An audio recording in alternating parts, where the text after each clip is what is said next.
America's water crisis, when the rivers run dry. Across the vast lands of the United States, water has always been more than a resource. It is a rhythm, a pulse that shapes cities, nourishes farms, and sustains life itself. From the icy streams of the Rockies to the calm flow of the Mississippi, rivers have long been the nation's lifeblood.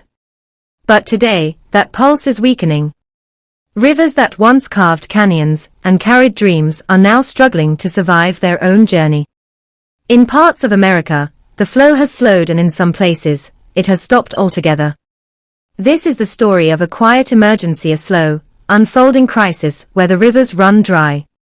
A crisis that raises a question as old as civilization itself. When the water disappears, how does life endure? Let us begin in the West, where the Colorado River winds through deserts and mountains, feeding more than 40 million people across 7 states.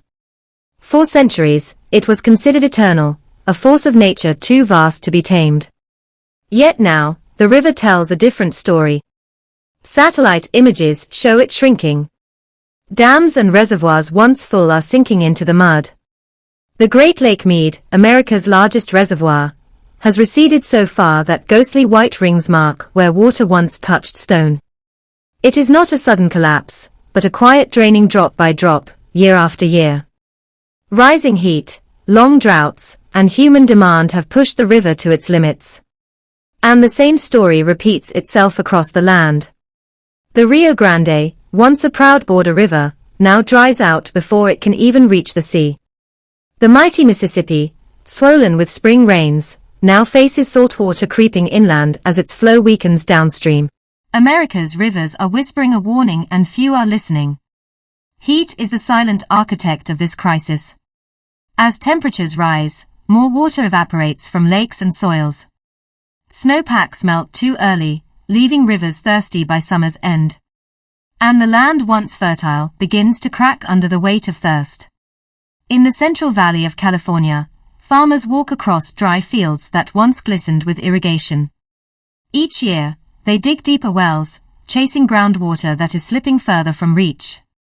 In some towns, the wells run dry completely.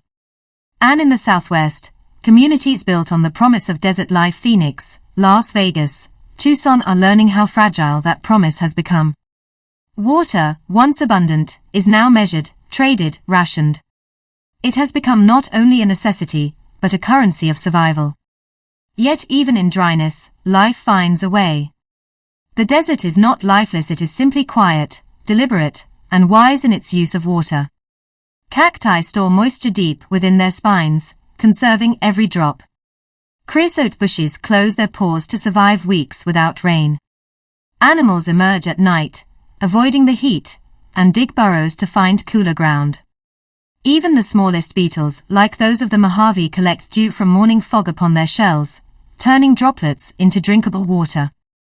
This quiet choreography of survival reminds us that scarcity is not an end but a lesson. A lesson in patience, balance, and restraint. If the desert can live on so little, can we not learn from its wisdom? Human history is a story written beside water. Cities rise where rivers flow, and they fall when the water disappears. In America, we have bent rivers to our will. We have built dams, canals, and reservoirs to control nature's flow. But control comes at a cost. The Hoover Dam, the Glen Canyon Dam, they are marvels of engineering, yet they hold back more than just water. They change ecosystems, trap sediments, and strain the balance that rivers once maintained. Meanwhile, our cities keep growing. Lawns stretch across deserts. Golf courses shimmer green in places where rainfall barely whispers. Each drop pulled from the river is a choice that ripples downstream. Farmers, too, face impossible dilemmas: feed a nation or save a river. And so they adapt, shifting crops, recycling wastewater, turning to drip irrigation, even planting seeds that thrive on less. But adaptation, like the rivers themselves, must flow faster than the drought. While the surface dries, an invisible river is being drained below. Groundwater stored deep within the earth for thousands of years is vanishing. Aquifers in Arizona, California, and Texas are collapsing, never to refill in a human lifetime. Pumps draw up ancient water, and the land above slowly sinks. It is the slowest disaster imaginable, invisible, quiet, and irreversible. Experts call it groundwater mining. Each drop withdrawn is borrowed from the future. And yet, without it, many towns would not survive the present. But even in this landscape of loss, there are signs of hope. Communities across the nation are learning to live within the rhythm of scarcity. In Tucson, rainwater harvesting has become a way of life. Rooftops capture rain, and grey water nourishes gardens. In California, farmers experiment with cover crops that keep soil moist and healthy. Cities are recycling wastewater, turning what was once discarded into a lifeline. Technology, too, offers quiet miracles.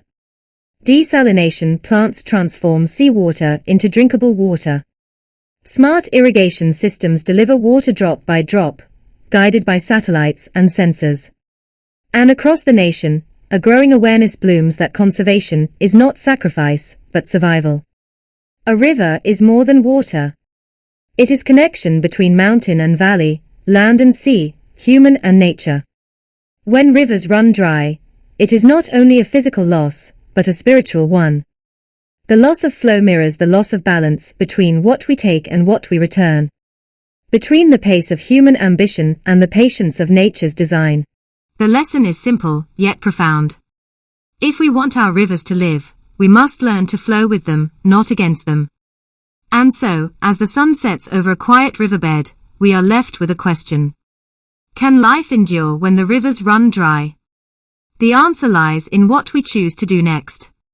Life, in all its forms, has always found a way. The cactus still blooms. The river, when rain returns, still carves its way home.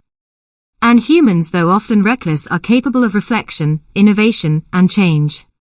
Perhaps the rivers are not gone. Perhaps they are only waiting for us to remember that water is not a resource, but a relationship.